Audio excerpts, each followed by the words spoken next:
So, been doing that for over 10 years. So today, we're going to talk a little about what we do, and then if everyone wants to get up, we can do a little pummel, a little wrestling, we can do a little footwork, show some boxing.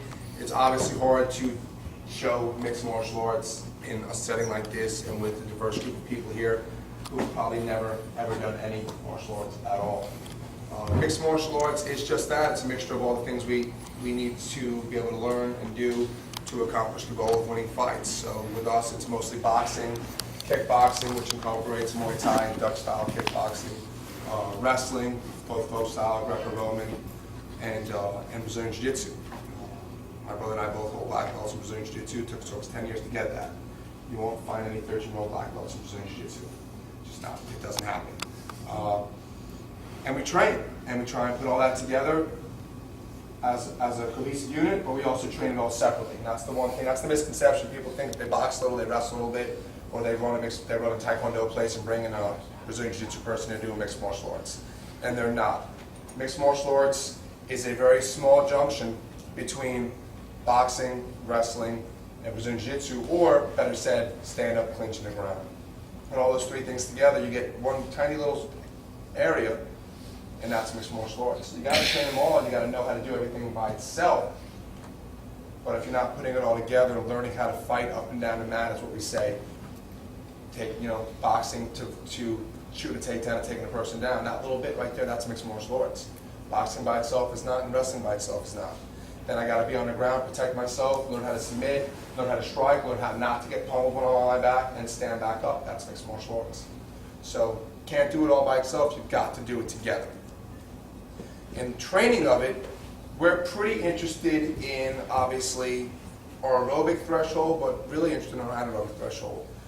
Within a round, if I've got a heart rate monitor on, I can hit 170, 180, 190. 34 years old, and I can get my heart rate up to 190. Now, can I get my heart rate back down 60 points is going to be the test of whether or not I am in shape. And I'll have Clay talk about how we do that. But that's the goal, more than anything, is to get that max heart rate going and then recover it. Well, I got into this 2 years ago, no, 3 years ago now, 07. During the football season, I was watching the Ultimate Fighter, and on TV, and I'll sit back, and this guy comes out, it's from Athens, Georgia, and he's fighting, and I'm like, I had no idea that gym even was in Athens, And I was watching him fight, and I always try to do something new with my athletes, with my football players, and I'm in charge of all the linemen at Georgia. That's all I mess with. And I was sitting there, and I always try to come up with something new in the winter for them. Just kind of make them want to come in and, do something new, not the same old stuff. And I was watching him fight, and I was like, man, that's pretty cool, man. Works on hand speed, foot placement, the things like that my linemen need to work on. And I don't know, 2 months later, I go find him, and I was like, hey, man, I got a bunch of linemen that I think this would be great for, Would you start a class just for the linemen at the University of Georgia? And he did. And we did that for the whole off season. And got a real good season that year. We wound up number 2 in the nation that year. Our linemen were really tough. They had this whole different mindset, and it was great. Now, since then, I hadn't been able to get them back out there.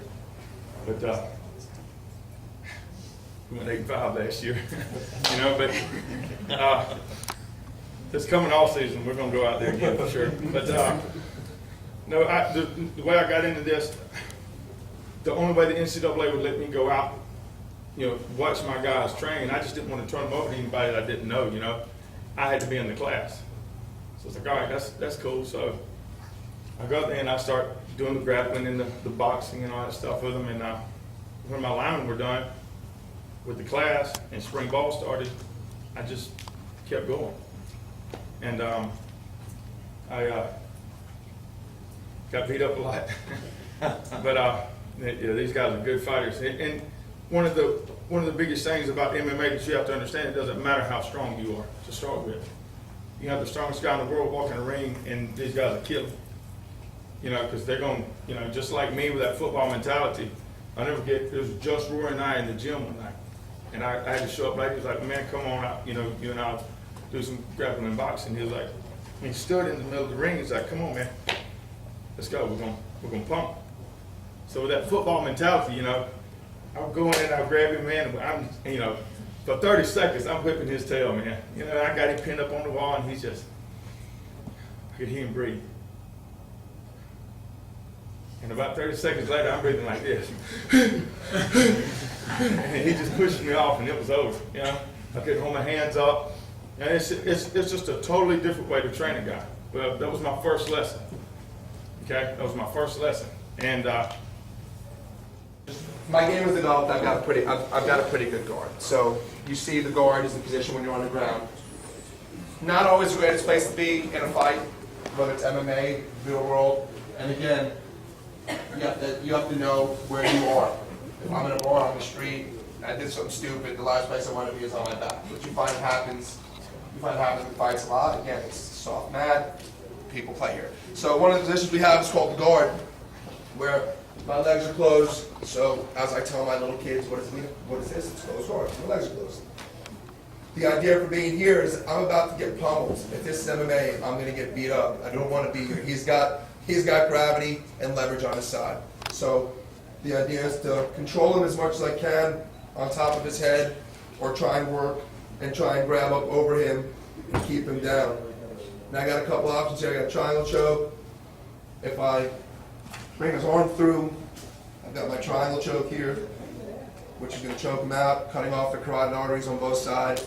His giant shoulders getting one side, my not so giant hamstrings getting the other. For a couple of seconds of blood loss to the brain, he's going to go out. That's why you see guys struggle, and then after they're done struggling, they're unconscious, because it just happens. There's a very fine line between tapping and passing out. Another one we have from here, which is real nice, is I'm controlling the head, I'm bringing his elbow in, I'm going to jump up over his shoulder, and once I get up over his shoulder, what that does is isolate his arm, and then I can bring my leg over his head, and then if I had to, I can throw him over on his back. And what's nice about this is that the tighter I am to him, the higher up his elbows on me, I'm squeezing him in, curling, controlling, and then all of this from here to here is a broken arm. That's what that means. He can't move, and if I fight the joint in the opposite direction of the thumb, so where the thumb's pointing up and I pull this down, what'll happen is one of two things will go. His bicep will tear, possibly his pec, but if there's a looseness in there, then the last thing obviously will hyperextend the elbow.